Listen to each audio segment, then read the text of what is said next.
যে কোনো প্রথমের খুশি অন্যরকম। আফগানিস্তানকে দেশের বাইরে প্রথমবার হারিয়ে বাংলাদেশ ক্রিকেট ভক্তরা খুশিতে আত্মহারা এখন। শুধু প্রথম জয়ই নয়, এশিয়া কাপে বাংলাদেশের আফগানদের হারানোর খুশিতে মিশে আছে টুর্নামেন্টে টিকে থাকার স্বস্তি, সুপার ফোরে যাওয়ার স্বপ্ন, শ্রীলঙ্কা আফগানিস্তান ম্যাচ নিয়ে দুশ্চিন্তা আর সম্ভবত লঙ্কানদের জন্য এক বুক সমর্থন।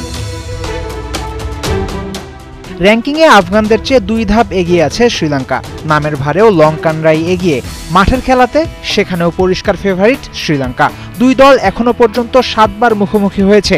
7 বারের লড়াইয়ে 5 বার জিতেছে শ্রীলঙ্কা আর 2 বার আফগানিস্তান। পরিসংখ্যানে শ্রীলঙ্কা এগিয়ে আছে তা যেমন সত্য, একই সাথে সত্য এই ফরম্যাটে পরিসংখ্যানই সব নয়। তাই অন্য বিষয় নিয়েও আলোচনা করা যাক না হয়। স্পিনই আফগানদের শক্তির জায়গা। ওদের স্পিনাররা প্রতিপক্ষকে মন খুলে রান নিতে দেয় না, কথাটা সঠিক, কিন্তু শ্রীলঙ্কার বিপক্ষে খাটে না। স্পিনটা দুর্দান্ত খেলে লঙ্কান ব্যাটাররা। এ কারণেই প্রায় প্রতিটা আফগান স্পিনারের ক্যারিয়ার, বোলিং গড় আর ইকোনমি বজায় থাকে না শ্রীলঙ্কার বিপক্ষে ম্যাচে।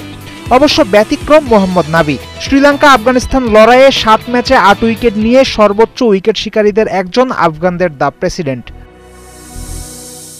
তবে আফগানিস্তানের বিপক্ষে ম্যাচের আগে শ্রীলঙ্কাকে তাদের মিডল অর্ডার নিয়ে সতর্ক থাকতে হবে। হংকং বাংলাদেশ 2 ম্যাচেই মিডল অর্ডারে টপাটপ উইকেট হারিয়েছে লঙ্কানরা। আফগানিস্তানের বিপক্ষে ওরা নিশ্চয়ই এমনটা চাইবে না।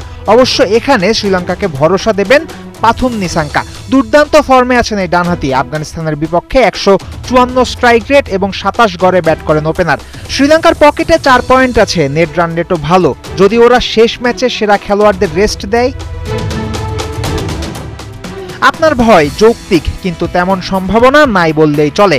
4 পয়েন্ট থাকলেও লঙ্কানদের সুপার 4 এখনো নিশ্চিত নয়, এমনকি বাদও পড়তে পারে ওরা। আফগানদের বিপক্ষে 67 রান অথবা 50 বল আগে ম্যাচ হারলে টুর্নামেন্ট থেকে বাদ পড়বে শ্রীলঙ্কা। সেরা খেলোয়াড়দের রেস্ট দেওয়ার কথা, তাই ওরা ভাববে না। এদিকে 2 দলের ম্যাচে আলাদা লড়াই থাকবে রাশিদ খান আর ওয়ানিন্দু হাসারাঙ্গার ভেতর। 2 দেশের 2 সুপারস্টারের খেলার ধরন একই রকম। বিশেষ করে আফগানিস্তানকে পেলেই জ্বলে ওঠেন ওয়ানিন্দু। আফগানদের বিপক্ষে তার আছে 8টা উইকেট, একটা 50ও মেরেছেন। অপরদিকে রাশিদ খান কতটা চাপে থাকবেন এই ম্যাচে নামার আগে, তা এই ছবিটা দেখলেই পরিষ্কার হবে। সব মিলিয়ে বৃহস্পতিবারের ম্যাচে যতটা চাপে থাকবে বাংলাদেশ দল কিংবা ভক্তরা, তার চেয়েও ঢের বেশি চাপে থাকবে আফগানরা। নিজেই নিজেদের এশিয়ার দ্বিতীয় সেরা দল ট্যাগ দেয়া আফগানরা টুর্নামেন্ট থেকে বাদ পড়ার আশঙ্কাতেই আছে।